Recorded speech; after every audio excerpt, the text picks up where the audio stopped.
जय जोहार भाई लोगों, मैं हूं आपका भाई गुड्डू भाई। स्वागत है एक और नए वीडियो में। आज मैं बहुत दिनों के बाद वीडियो बना रहा हूं, 5-6 दिनों के बाद। मांगू दादा को तो आप सब जानते ही होंगे, जिनका असली नाम मांगीलाल निनामा है, जो कि राजस्थान के प्रतापगढ़ जिले के सेवना गांव के रहने वाले हैं। मांगू दादा का एक और गांव भी है, जो कि दोरा घाटा के जस्ट नीचे आता है, एक गांव बोरी। और बोरी गांव भी मांगू दादा का एक गांव है। कैसे, बाद में बताते हैं। आज से कुछ दिनों पहले मैंने एक वीडियो बनाया था, जिसमें मैंने आपको ये बताया था कि राजस्थान के 25 लोकसभा सीटों में से चित्तौड़गढ़ लोकसभा सीट से भारत आदिवासी पार्टी से मांगू दादा चुनाव लड़ेंगे, जो कि बहुजन मुक्ति पार्टी से समझौता करके, यानी भारत आदिवासी पार्टी और बहुजन मुक्ति पार्टी दोनों एक होकर चित्तौड़गढ़ लोकसभा सीट से चुनाव लड़ेंगे और प्रत्याशी होंगे मांगू दादा। ये जानकारी आज से कुछ दिनों पहले मैंने आपको दी थी, लेकिन अभी एक और जानकारी निकल कर आई है, जो कि मैंने मांगू दादा के मुंह से सुनी है। मांगू दादा का कहना है कि मैं चित्तौड़गढ़ लोकसभा सीट से चुनाव नहीं लड़ूंगा। क्यों नहीं लड़ेंगे वो मैं आपको बताता हूं, लेकिन इससे पहले आपको मैं ये भी बताता हूं कि विधानसभा चुनाव में जब मांगू दादा चुनाव लड़े थे प्रतापगढ़ विधानसभा से, तो मांगू दादा का जो विधानसभा में लड़ने का, यानी चुनाव लड़ने का जो खर्चा आया था, वो 12 लाख रुपए का आया था। अब सवाल ये उठता है कि मांगू दादा के पास विधानसभा का चुनाव लड़ने के लिए 12 लाख रुपए कहां से आए थे? उन्होंने कोई कर्जा लिया था या फिर कोई अन्य पार्टी के जो नेता है, कांग्रेस या बीजेपी, उनसे कोई सपोर्ट लिया था, उनसे कोई रकम ली थी? बोले तो पैसा चुनाव लड़ने के लिए। उस समय जब मांगू दादा विधानसभा का चुनाव लड़ रहे थे 2023 में, उस समय एक झूठी बात, बोले तो अफवाह, वो ये फैली थी कि मांगू दादा को कांग्रेस पार्टी के रामलाल मीणा ने 15 लाख रुपए दिए हैं। उसके बाद मांगू दादा चुनाव लड़ रहे हैं, है ना। आज के इस वीडियो में हम इस सवाल पर भी बात करेंगे, क्या रामलाल मीणा ने सच में मांगू दादा को 15 लाख रुपए दिए थे और उनके पास 12 लाख रुपए कहां से आए? ऐसा नहीं कि 15 लाख में 12 लाख, समझ रहे हो ना। तो इस टॉपिक पर हम बात करेंगे, इस सवाल पर हम आज के इस वीडियो में बात करेंगे। और एक बात और, एक सवाल और, मांगू दादा का असली गांव कौन सा है, सेवना या बोरी?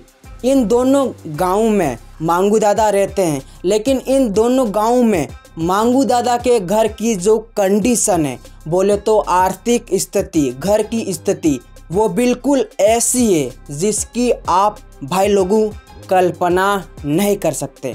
तो भाई लोगों, आज के इस वीडियो में हम 3 सवालों की बात करेंगे। पहला, मांगू दादा भारत आदिवासी पार्टी से चित्तौड़गढ़ लोकसभा सीट पर चुनाव क्यों नहीं लड़ना चाहते? दूसरा, विधानसभा का चुनाव लड़ने के लिए मांगू दादा के पास 12 लाख रुपए कहां से आए? तीसरा और लास्ट, अंतिम, मांगू दादा का असली गांव सेवना है या फिर बोरी? पहले बात करते हैं दूसरे सवाल की, कि मांगू दादा के पास विधानसभा का चुनाव लड़ने के लिए 12 लाख रुपए कहां से आए? उन्होंने कोई कर्जा लिया था या फिर कोई अन्य पार्टी ने उनको चुनाव लड़ने के लिए दिए थे? देखो, विधानसभा में मांगू दादा को विधानसभा का चुनाव लड़ने के लिए ना तो कोई उन्होंने कर्जा लिया और ना किसी अन्य पार्टी से उन्होंने कोई रकम ली, यानी किसी भी पार्टी से उन्होंने सपोर्ट नहीं लिया। ये जो 12 लाख रुपए विधानसभा में चुनाव लड़ने के लिए, विधानसभा का चुनाव लड़ने के लिए मांगू दादा ने खर्च किए थे, ये आम लोगों के पैसे थे। आप मेरे जैसे और कोई अन्य जैसे कि 12 लाख रुपए कैसे खर्च हो गए। जनता को दारू देना, पैसा देना और वोट लेना, ऐसा बिल्कुल भी नहीं है। ये 12 लाख रुपए मांगू दादा के पूरे प्रतापगढ़ जिले में घूमने, पेट्रोल और उनके साथ जो लोग रहते थे, मांगू दादा का खाना और जो रूम, उन सब जो विधानसभा का चुनाव लड़ा था उस समय 12 लाख रुपए खर्च हुए थे, वो इस तरीके से खर्च हुए थे। पेट्रोल, कार्यकर्ताओं का खाना पीना, रहना, वो सब कुछ, इन कामों में 12 लाख रुपए खर्च हुए थे। और मांगू दादा के पास जो 62,000 वोट आए थे, वो ना तो पैसे देकर आए थे और ना ही दारू देकर आए थे। उन लोगों ने दिल से भारत आदिवासी पार्टी और मांगू दादा को वोट दिया था, क्योंकि उनको भारत आदिवासी पार्टी पर भरोसा था कि ये पार्टी जो भी करेगी सोच समझकर और अच्छा ही करेगी।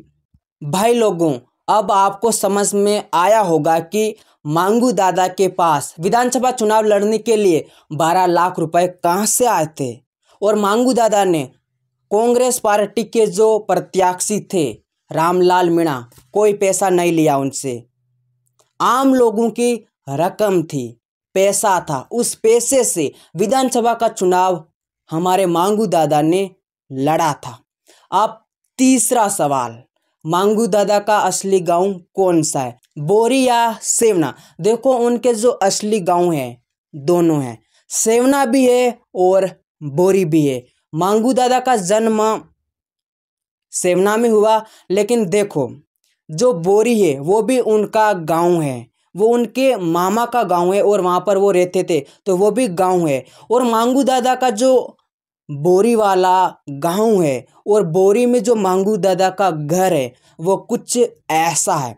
देखो, इस घर में, इसको घर नहीं बोल सकते, हाँ घर है। इस घर में ना तो लाइट है, चारों तरफ आप देख सकते हैं लकड़ियों से बना हुआ है, झोंपड़ी है, कुटिया, बोले तो हमारी भाषा में टापरी, ये गांव है। देखो वहाँ पर सज्जन कटारा, हमारे एक भाई है यूट्यूब चैनल वाले, वो गए थे तो वहाँ का नज़ारा आप देखो, मांगू दादा की हालत देखो, किस तरीके से आदिवासी पहनावे में वो है, जो आम लोग रहते हैं उसी तरीके से मांगू दादा भी रहते हैं अपने घर पर। अब ये देखो, मांगू दादा का ये सेमना वाला घर है। आज से कुछ महीनों पहले मैंने मांगू दादा के घर का ये वीडियो बनाया था, और ये वीडियो मैंने मांगू दादा की बिना अनुमति के बनाया था।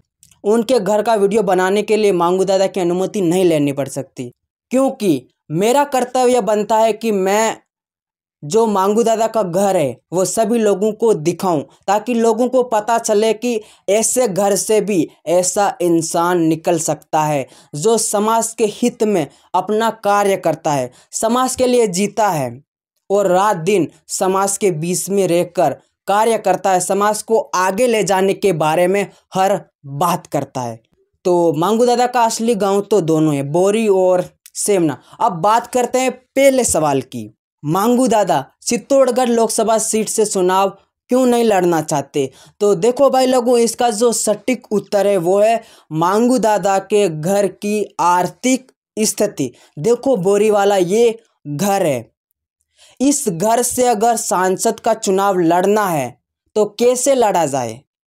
हाँ, 8 विधानसभाएं आती है चित्तौड़गढ़ लोकसभा सीट में, और 8 विधानसभाओं में घूमने के लिए काफ़ी पेट्रोल जलता है और काफ़ी खर्चा आता है, और अभी 20 दिन है। तो मांगू दादा की आर्थिक स्थिति खराब होने से वो चित्तौड़गढ़ लोकसभा सीट से भारत आदिवासी पार्टी से चुनाव नहीं लड़ना चाहते, क्योंकि चुनाव लड़ने के लिए काफ़ी पैसों की ज़रूरत होती है, इधर उधर घूमने में, और काफ़ी खर्चा आता है। तो भाई लोगों, आपको समझ में आ गया होगा कि चित्तौड़गढ़ लोकसभा सीट से मांगू दादा चुनाव क्यों नहीं लड़ना चाहते। उनका कहना है कि मेरी जगह कोई और चुनाव लड़ेगा तो मेरी विधानसभा से जो 62,000 वोट आए थे वो उस प्रत्याशी के पास होंगे, इतनी मैं मेहनत करूंगा मेरी विधानसभा में। तो भाई लोगों, इन 3 सवालों के उत्तर आपको इस वीडियो के माध्यम से मिल गए होंगे। तो मिलते हैं अगले वीडियो में। जय जोहार, जय आदिवासी, जय भील प्रदेश। और एक बात और, आप मेरा वीडियो कहाँ से देख रहे हो, आपका प्यारा सा राज्य, जिला और प्यारा सा गांव कौन सा है, कमेंट करके बताना। और हाँ, लाइक, सब्सक्राइब और एक प्यारा सा कमेंट करना। जय जोहार।